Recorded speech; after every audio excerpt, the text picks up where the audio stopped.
नमस्कार दोस्तों, चलिए समय हो चला है देश दुनिया की बड़ी खबरों का। पर उससे पहले वीडियो को लाइक कमेंट जरूर करें और साथ ये भी बताएं कि आप इस वीडियो को कहां से देख रहे हैं। 1 जून से महिलाओं को सरकारी बसों में मुफ्त यात्रा। पश्चिम बंगाल में क्यूआर स्मार्ट कार्ड से मिलेगी सुविधा। पश्चिम बंगाल सरकार ने राज्य की महिलाओं के लिए बड़ी घोषणा की है। 1 जून 2026 से राज्य संचालित सभी बसों में महिलाओं को मुफ्त यात्रा की सुविधा दी जाएगी। ये योजना छोटी दूरी से लेकर लंबी दूरी तक चलने वाले सभी रूटों पर लागू होगी। बांग्लादेशी घुसपैठियों की अब खैर नहीं। शुभेंदु अधिकारी बोले, पकड़ने के बाद कोर्ट मत ले जाओ। पश्चिम बंगाल के मुख्यमंत्री शुभेंदु अधिकारी ने कहा है कि राज्य में पकड़े गए बांग्लादेशी घुसपैठियों को अदालतों में नहीं ले जाएं, बल्कि सीधे सीमा सुरक्षा बल बीएसएफ को सौंप दिया जाएगा। ऐसा राज्य में एक दिन पहले लागू नियम के तहत किया जाएगा।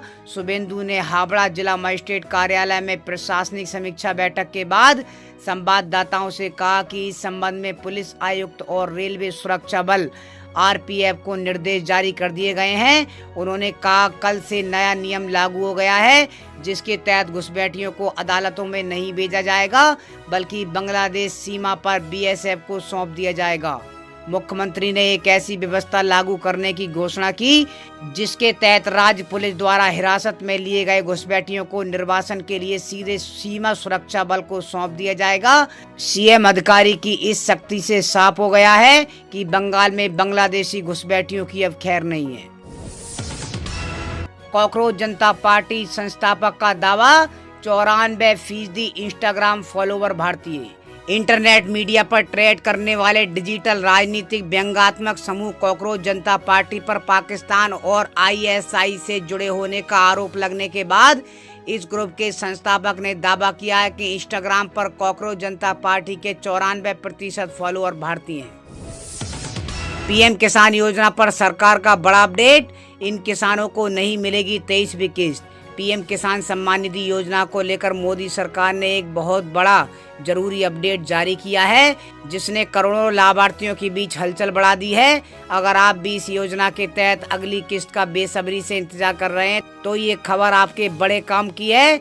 सरकार ने साफ कर दिया है कि 23वीं किस्त का पैसा सभी किसानों के खाते में नहीं आएगा। नियमों को पहले से ज्यादा सख्त कर दिया गया है, जिससे सिर्फ जरूरतमंद और पात्र किसानों को इस सरकारी योजना का सीधा लाभ मिल सके। इस नए कदम के बाद कई ऐसे किसान जो अब तक बिना जरूरी डॉक्यूमेंट्स या गलत जानकारी के जरिए किस्तें पा रहे थे, उन्हें इस बार बड़ा झटका लगने वाला है। चलिए आपको बताते चलें कि सरकार के इस नए फैसले की जद में कौन से किसान आ रहे हैं और किन गलतियों की वजह से आपकी किस्त पूरी तरह अटक सकती है। सरकार ने इस बार साफ निर्देश दिए हैं कि जिन किसानों ने अभी तक अपने खाते की ई-केवाईसी प्रोसेस को पूरा नहीं किया है, उन्हें 23वीं किस्त से पूरी तरह हाथ धोना पड़ेगा। डिजिटल फ्रॉड और गड़बड़ियों से रोकने के लिए सरकार इस नियम को लेकर बेहद गंभीर है। इसके साथ ही लैंड सीडिंग यानी खेती की जमीन का सरकारी रिकॉर्ड से वेरिफिकेशन होना भी जरूरी कर दिया गया है। गाय की तरफ नजर उठाकर भी मत देखना, कुर्बानी इस्लाम के खिलाफ। अरशद मदनी का सैफ अब्बास ने किया समर्थन। बकरा ईद पर गाय की कुर्बानी को लेकर शिया धर्मगुरु ने सवाल उठाए हैं। उन्होंने कहा कि संविधान में जिन जानवरों की कुर्बानी बताई गई है, उनकी ही कुर्बानी दी जानी चाहिए। जमीयत उलमाए हिंद के अध्यक्ष मौलाना अरशद मदनी का शिया चांद कमेटी के अध्यक्ष मौलाना सैफ अब्बास नकवी ने समर्थन किया।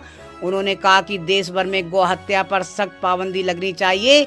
बता दें कि मौलाना अरशद मदनी ने गाय को राष्ट्रीय पशु घोषित करने और पूरे देश में गौ हत्या रोकने की मांग की थी।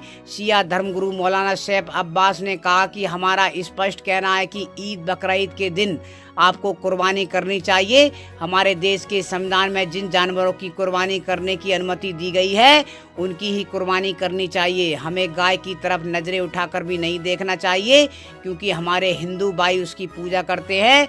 वो इस्लाम के खिलाफ काम करेगा, क्योंकि इस्लाम में कहा गया है कि दूसरे धर्मों का सम्मान करना चाहिए, गाय की कुर्बानी की जरूरत नहीं है। सोने चांदी के दाम में आज गिरावट रही। India Boolean and jewellers association के अनुसार 1 किलो चांदी की कीमत 2,623 रुपये कम होकर 2,65,000 रुपये पर आ गई है। वहीं 10 ग्राम 24 कैरेट सोने का दाम 17 रुपये गिरकर 1,59,000 रुपये पर आ गया है। तो दोस्तों, आज की इन बड़ी खबरों पर आपकी क्या राय है? कमेंट बॉक्स में अपनी राय जरूर साझा करें और वीडियो को शेयर करना ना भूलें। नमस्कार।